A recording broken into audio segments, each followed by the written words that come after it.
Hi again, everybody, and welcome to the Gator Tales podcast with Sean Kelley. This is episode number 54.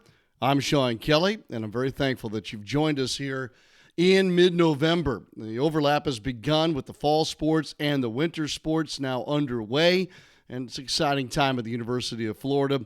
Still 3 football games to go as we record this. Basketball season is underway for both the men and the women. Gymnastics is right around the corner. And volleyball is wrapping up their fall schedule as well. That's just a sampling of what's going on right now, and of course, full coverage at FloridaGators.com. Episode 54 is a good one. We've got 2 very different interviews for you today. First up, legendary Florida Gators football coach and now College Football Hall of Famer, Urban Meyer.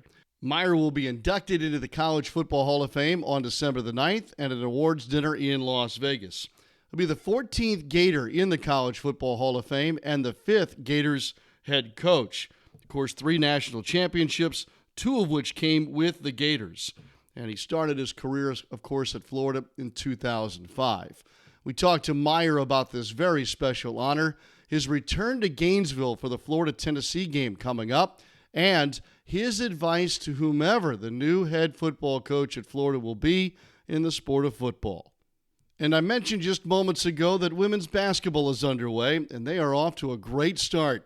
Kelly Rae Finley and the Gators just most recently defeated Samford 87-40. It places the Gators now at 4-0 to start the season. It's the best start for the program since the 2019-20 season. Kelly Rae Finley is also now 19-2 as the head coach of the Gators in the month of November. We talked to Coach Finley about this new team, its core of young stars, and what lies ahead. So let's get started. Urban Meyer and Kelly Rae Finley, episode number 54, the Gator Tales podcast with Sean Kelley, presented by UF Health. The Gator Tales podcast with Sean Kelley is presented by UF Health. UF Health has locations throughout Florida, including Gainesville, Jacksonville, St. Augustine, Leesburg, and the Villages, and we're growing. Compassionate care and world-class outcomes. That's our game plan. Visit ufhealth.org to learn more. And now, the podcast designed specifically for the congregation.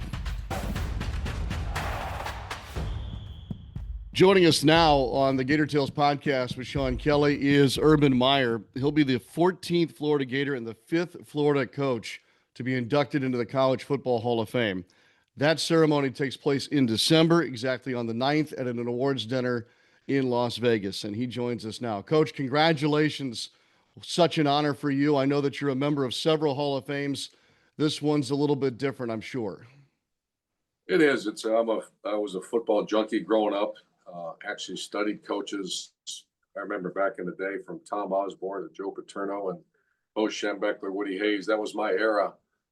And, I grew up in the Midwest, so I couldn't get enough of the strategy, the strength training that Nebraska did. I just was mesmerized by coaching. And at an early age, I remember telling my father, and he used to remind me all the time, that I want to be a college football coach. And this is when I was, 7, 8 years old or something like that. So it's very humbling, but it's also, you reflect back now. You look at some of these coaches I've had on my staff and some of these players, arguably some of the best players in college football history I was able to coach. Coach, I'm from the Midwest too. And the men you mentioned were giants. That's a word that I don't throw around very often, but they were giants, especially to our generation. Do you consider yourself a giant now, too, to be in that same class of success?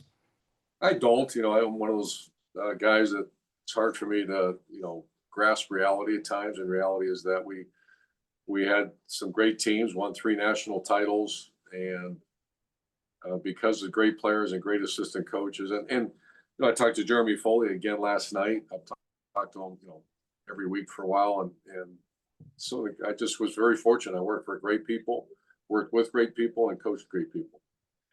Coach, when you talk about recruiting staff or recruiting players, what are similarities in that process what is different? As you've chronicled before, one of the large secrets to your success was surrounding yourself with greatness. So how did you do that?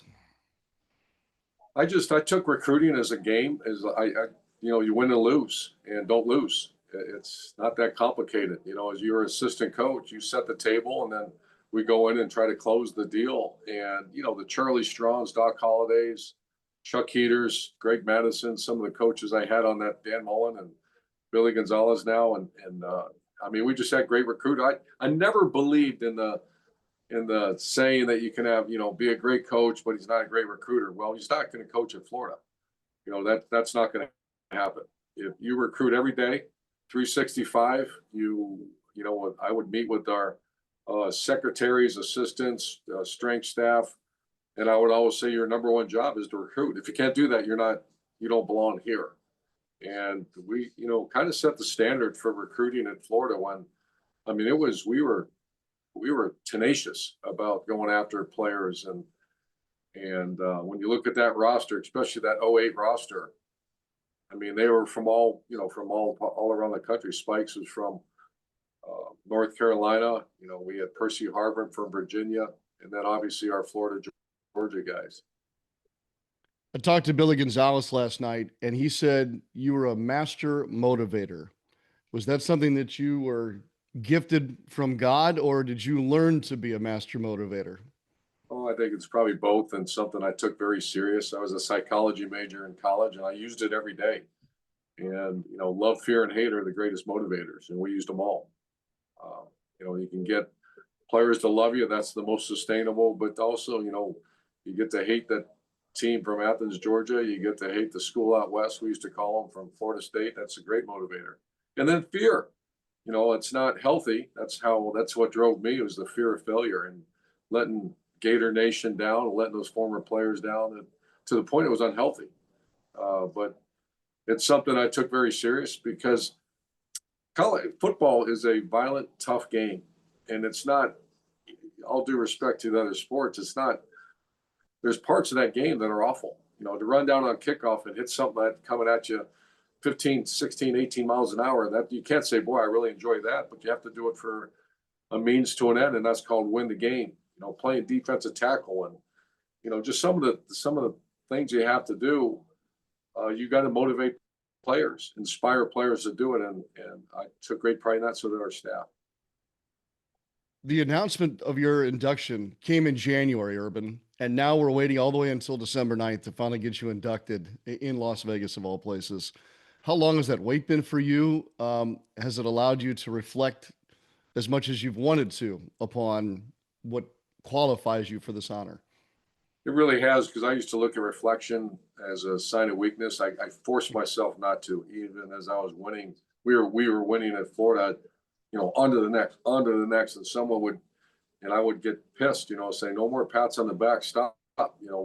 This is all about tomorrow. This is about, and once again, you look back again, was that the most healthy way to look at it? No, but it was a drive and something that I don't know if I was taught it or believed in it, but now I can look back now and be very grateful. And that's exactly what I am. It's interesting with regard to halls of fame, if you don't mind. It gives us time to write down all these numbers, like your career record, your number of championships, the number of places you had sustained success, stats, if you will, coach. But then there's that impact that I can't write down, which is your impact on young men and families along the way. How do you quantify the two different, I guess, stacks of achievements? Yeah, that's a great question. I've never really been hit with it, but I grew up in that era. When you really study the Bobby Bowden, the Joe Paterno, the Woody Hayes, Bo Schembechler, Tom Osborne. I remember my first staff meeting at Ohio State with Earl Bruce, and Woody Hayes was still alive. And I remember, him going crazy talking about the number one priority is academics and life after football. And, I coached for 38 years, and I'll never forget that. That was in July of 1986 is when I first heard that. And if you ask all our coaches and players, I was a nut job about academics and life after football, because this football stuff goes away rather quickly for some. And you play for a great school like Florida or Ohio State, and you should be set. Now, obviously, you have to work your tail off, but if you do things right, you use that network system, get a great degree, make the right inroads, and that's our job of coaches as well. You should be able to find a great job and support your family. And if that doesn't happen, that's a failure. And so I looked at that as a mission. It wasn't always comfortable for players because if you missed class or if you weren't doing the right things, it was really, really hard on you. But I look back now and I hear, Dallas Baker, maybe the poster child. He's having a great coaching career at Baylor. And I talk to him quite often and he's all looks back because he was headed down a road that was not going to be real productive. Well said, Coach. Urban Meyer visiting with us, new Hall of Famer, College Football Hall of Fame coming up in December. Have you worked on your speech and how much? And Coach, what do you think you want to say on the night that you're inducted into this College Football Hall of Fame? Well, the positive thing, I went to Tebow's and I went to Alex Smith's the last 2 years, and there's really not a big speaking. There's so much, if there were, it'd be a 9-hour banquet. So it's a highlight video. I believe Nick Saban and I are going to do a little, like just with Charles Davis, a little panel discussion. So there is a friend of mine is hosting a gathering the night before and then a luncheon. So I'm sure I'll say a few words, and it's going to be very humble and very grateful to those that really came along the journey with me. Urban, there is another audience you'll be speaking to here very shortly, and that is the one in Gainesville and across Gator Nation, as the University of Florida and UAA are going to honor you in front of the Tennessee game. Coach, what will it be like to be back here in Gainesville for you, and what do you want that visit to be for you and your family? Number one, I want to beat Tennessee. That's something that was ingrained in my soul the day I was hired in Gainesville in 2005. That's a rival, and it's a rival that we beat, and you have to beat. So that's number one. And I know Florida's going through some transition. It kind of breaks your heart because I thought this was going to be a really good team, and they still have a chance to go win some games here at the end. And it's just grateful to go back. I know that we won a lot of games, and Shelley and I love being a part of Gainesville. The wear and tear of being a head coach of Florida is real. I experienced it, and obviously other coaches have experienced it. But to be around Coach Spurrier and Jerry and Shelley and I, and just take in Gator Nation and that swamp is going to be it's going to be an incredible experience. I know they're looking forward to it as well. Coach, let me ask you this before we end our conversation. You mentioned the transition in this football program here at Florida, and obviously at the time of our visit, no one knows who that new leader will be. But I'm curious, no matter who it is, what would Urban Meyer say to that person about becoming the head football coach of the University of Florida? I talked to Coach Scott Strickland several times, and we have talked about that, about what the strengths and weaknesses, because every job has that. And the strengths are you have it all. You have a checklist of things you look for as a coach. And number one is going to be, can you acquire talent? Absolutely. Within 3 hours of that's why I went there. Within 3 hours of your school, it's, you got to dip a little other places, but primarily you have the most fertile region in the country. You have a great product to sell, one of the elite academic schools in not only Florida, but in the country. It's not a regional school. That's a national school with a national reputation. And then you get the swamp. Now they have I never had the luxury of the facility they have now. They have it all. You just start checking the box of the things that you need to be successful, and you're not missing one thing. But you're also in the SEC. Now here's the other side of the ledger. You're in the SEC. You wake up every day, and you better be ready to go because it's the toughest, top to bottom, toughest conference in America. You have high expectations. The job like that is not for everyone. It's for alpha competitive people because you have to be that way every day in that job. Is there any way to, even as an alpha male coach like yourself, is there any way to prepare yourself personally for that challenge? I coached Notre Dame, I coached Ohio State and Utah and Bowling Green. And when I stepped foot into Gainesville, it really didn't hit me until the first Tennessee game on the sidelines in the swamp in 2005. And I looked out there on the field and I couldn't believe the size and speed of the people on that field and the intensity of the crowds. And, the Big Ten has changed. The Big Ten has patterned itself after the SEC. And, people get pissed if I say that it is what happened. We did. I was hired in 2012 at Ohio State, and I said, this is awful. This is not what we will never win a national title here with this recruiting that's going on in the conference. The stadiums are okay. I mean, there's some good ones, but now they're infernos like they are in the SEC, and as a result, they've had some national titles. So the reality is that your question is, can you be prepared for that? I know they're looking at some coaches already in the SEC, but Florida's a different animal. That stadium, that intensity, the crowd, the fan expectations. So to answer your question, I'm not sure you can be fully prepared until you're both feet in the ground. Coach, I appreciate your candor with that answer, and I certainly appreciate your time about this visit as well. Congratulations. We're looking forward to seeing you here at the University of Florida, and we'll all be cheering you on in December in Las Vegas too.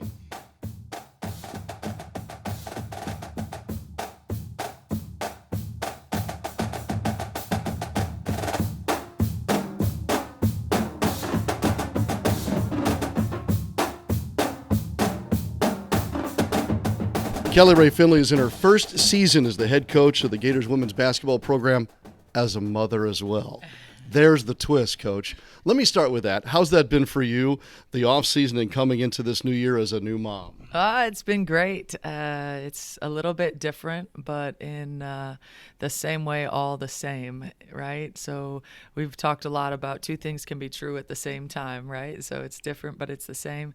It's been a blessing and a joy, and it's fun to see our student athletes around my son, to see his excitement around the game of basketball, even though he's still young.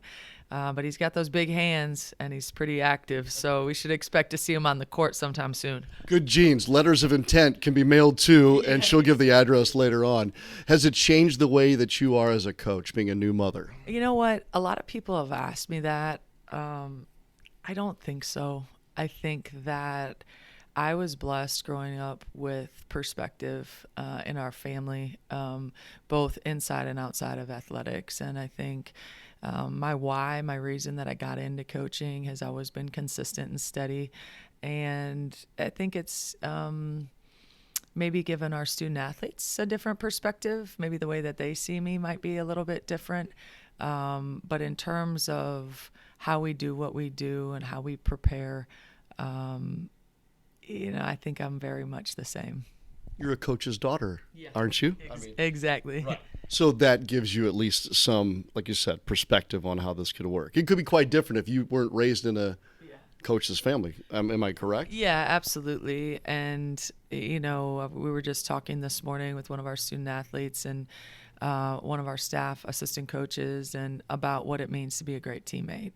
And I grew up with a sister who's special needs, and my brother, my other sister, and we all learned at a very young age that the world didn't revolve around us. And to be a great teammate is to have something that's of extreme value in life, and how you treat people always matters. And so that's kind of always been the center of how I coach, with teaching being at the center of the game and collegiate athletics. Now there is the big business of basketball and big business of college athletics now, but in so many ways it's still the same. That's one thing I've enjoyed in the couple of years I've gotten to know you, is watching you through that prism, or that foundation that you come from. Then there's the evolution of the game, right, and the evolution of college athletics. The one thing that I'm a little more curious about this year than maybe the other years where we've had conversations is about your thinking with regards to team chemistry. What have you learned now in these last couple of years about getting your team's chemistry right? Oh, it's everything. I think that it's harder now than ever, but it's also the most wonderful challenge, right? And so for coaches these days, we talk a lot about culture, we talk a lot about balance, we talk a lot about NIL, we talk a lot about recruiting, and then teaching the game. And so for us, our foundation, we were able to retain the core of our young group and the four, Miara, Liv, Layla, and Davi last season. And they're the foundation of what we're building. And doing so, we believe in our development. We believe in how we develop skills both on and off the court here in our program, and doing a little bit old school, recruiting freshmen with a couple transfers, but the transfers we've known for a long time, right? So there's that relationship there and the consistency of that. And then, just trying to bring in young student athletes that are freshmen, bring them into our system and teach them the way with the total and complete buy-in to how we do what we do. So yeah, it's different, but like you said, the culture, the cohesion, the connection is more important now than ever. What are ways that can, especially with a young team like yours, you only have one senior.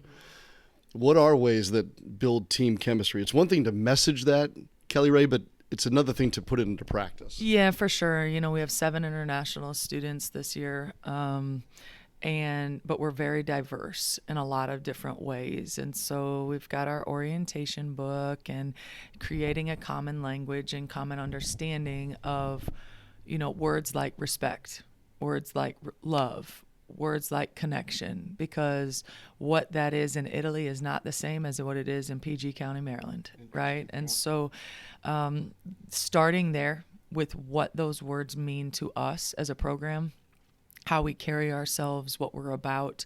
But again, it all starts in the recruiting process, and it's something that, as a coach, you have to sift through. When people come on campus, student athletes, they're recruiting you and you're recruiting them just the same, right? And to make sure that those values are not so far off. I think that's where you see a lot of transfers when the value systems are not in alignment. Let's talk about on the floor a little bit. Liv McGill is a National Player of the Week, an SEC Player of the Week. She's putting up historic performances here early in the season. I have a feeling you saw it coming, but to this extent, Coach? I'm glad that you all see what we see daily. It's in her preparation. She's no doubt very, very special. I've had the opportunity to know Liv for a long time. And one thing that we talk about is she's earned everything she's gotten. So don't switch up now, right? To be left off of some of those preseason watch lists is pretty offensive. But it's respectfully, people don't always do their homework, right?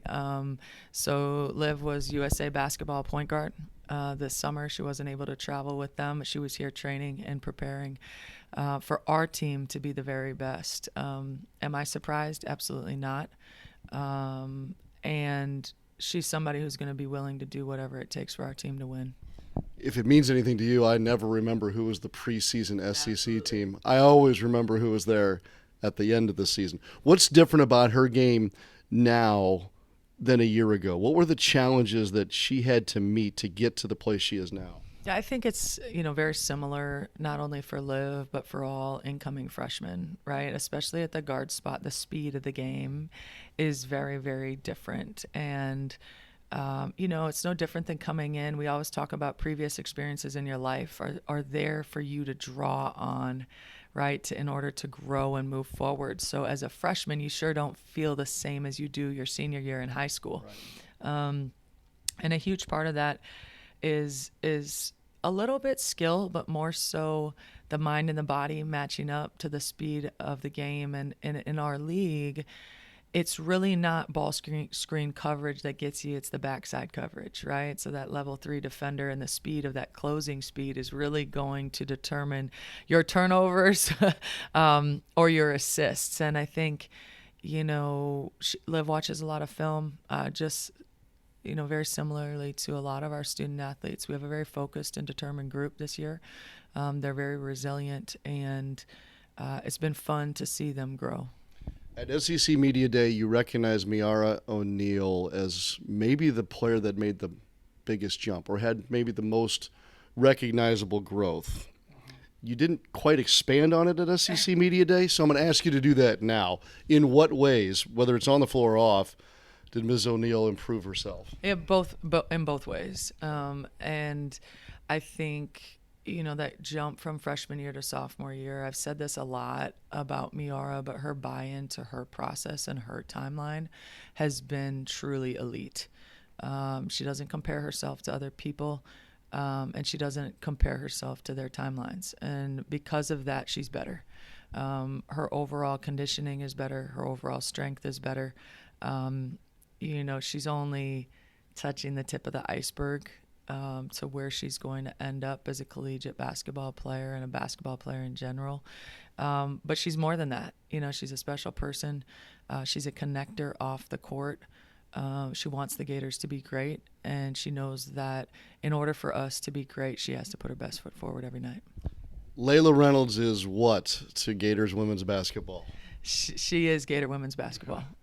She is selfless. She is a great player, and she's a tremendous person. She has total and complete buy-in. And what you see on the court, she had her first off season with us where she was healthy. And I think you can see that early on this year as well. She's an electric, high-flying, fun player to watch. But she is Gator women's basketball, and she knows what it takes to win. And she's not afraid to step to that moment, and it's going to be exciting to watch her play this season. Is she the boss of the group? Oh, I don't know about that. No. Who is the boss? I mean, you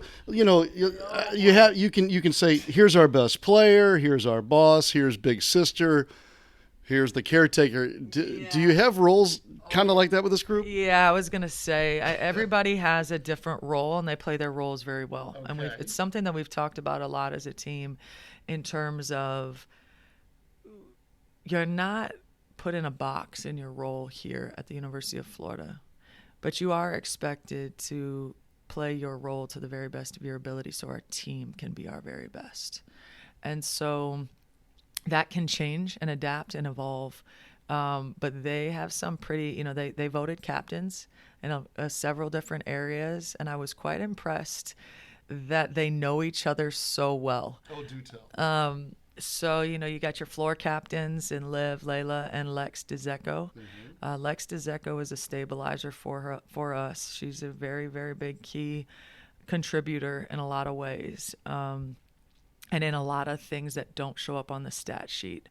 One more thing, and if I will say this about Layla, is it's not always points, rebounds, assists, those things. The other night, she was plus 37. And I don't know if the outside world, if you don't know basketball, you don't look at that statistic, if you're not like, right? But as a coach and as a team, we talk about how important that is and how valuable that is to our program and winning games. You got our social captains, Lex and Miara. Oh. You've got our nutrition captains. You've got Kat and Liv. So they're going to keep us on track there. You got the Australians are in charge of the training room. So that's Mills and Sarah. A very, very important role for us to make sure that we keep each other, accountable in that area. The locker room, I believe, is Gift and Davi. So they're very, very tidy. Okay. I think I might be forgetting two more, but that gives you a good idea of who should be in charge of what. This is a part of the conversation I never thought we'd get to. Forgive me for not being around daily enough to know. Is this multiple captains or captains of different phases new to you, or has this been here all along in your program? Good question. This year we have a very, very focused group and very accountable group. Okay. They're extremely coachable and they want to be great. And we've really worked hard on the ownership of our team, them taking feedback from each other and really knowing what true, genuine love looks like and sounds like. And when you love somebody, you don't let them fail and you don't let them come up short. I did forget too, Kanisha and Nitty are our travel captains. So we'll take that show on the road here after we play Samford at home against Navy. So we'll see how they do in that role. But it is a little bit new. It's a little bit different. But this team is ready for those roles. We've done a good job playing the hits here, right? These are the names that most of the fans will recognize. Give me a name or two that they'll recognize here soon enough. Yeah, I think early on, you see Caterina Piatti is a tremendous talent. She is skilled, she's versatile, and her basketball IQ is off the charts. You can just tell that her parents are coaches, so you can tell that. But she's really dedicated and a really great complement. She can play inside and out. She's very skilled. In addition, I could go through our whole roster. As I said on Media Day, the strength of our team is our team. And I think that they all know that. They can feel that, and they have buy-in to that. Sarah and Kanisha set the tone for us on the defensive end of the floor. And Amelia she goes by Mills. So Mills is probably has the best mental transitions of any young player I've seen in a long time. She's just going to scrap and get us extra possessions. And then Nitty and Gift give us a different versatility in that forward spot. Nitty is a utility player. She can guard the 1 through the 4, even the 5. She's extremely physical and aggressive, and as she continues to grow in the season, as that mental side meets the physical side for her and the game slows down just a little bit, I think you're going to see her flourish. And then last but not least, you guys know Davi, but also Gift from coming to us from Japan, extremely physical, getting used to being on the perimeter for the first time in her career, and just getting used to SEC basketball, the pace in our style. But don't be surprised if you see, many of them in the headlines. We have 4 in double digits the other night. But like I said, the strength of our team is our team. Yeah, the team is off to a good start too, Coach. Is it the start you expected? And if you want this team to go where they'd like to go, what do they have to do? I mean, look, other than score more than the other guy, I get that. You know what I'm talking about. Something that would be different, that would be a breakthrough for this group. Yeah, they have to be determined and consistent, and we've been incredibly consistent. One of our assistant coaches, Jasmine Sporov, says to them, no matter the conditions. So whatever it is, no matter the conditions, right? I'm going to show up. I'm going to shoot what's required because that's what we do, no matter the conditions, no matter how I feel, no matter what the day might bring. So the consistency and the resiliency in game, we're young. And so when adversity hits, we've been training it in practice, but it's always different when you get to a game. We have to continue to be physical, and we have to assert ourselves on both ends of the floor. And we have to really work to be a top 20 offense and defense. Our last game out, we were able to hit that benchmark on both ends of the floor. Doing that consistently day in and day out is going to determine where we end up in March. How about we hit pause there and we pick this conversation up in the months that you just mentioned? Fair enough? Fair enough. Let's do it. Go Gators. Go Gators.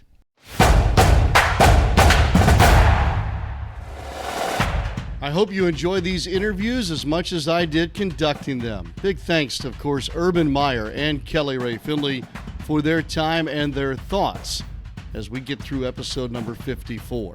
Urban Meyer will be honored by the University of Florida and the UAA coming up at the Florida-Tennessee football game before heading to Las Vegas for induction ceremonies on December the 9th. Kelly Rae Finley, of course, and her basketball team continue non-conference play going into the weekend.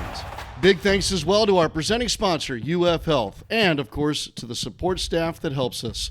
Amber Crossman, Steve McLean, Sullivan Bortner, and Kevin Camps, all contributing to this episode of the Gator Tales podcast. Looking forward to our next visit. It'll come your way probably just after the Thanksgiving holiday. Until then, take care, celebrate, and enjoy, and as always, go Gators.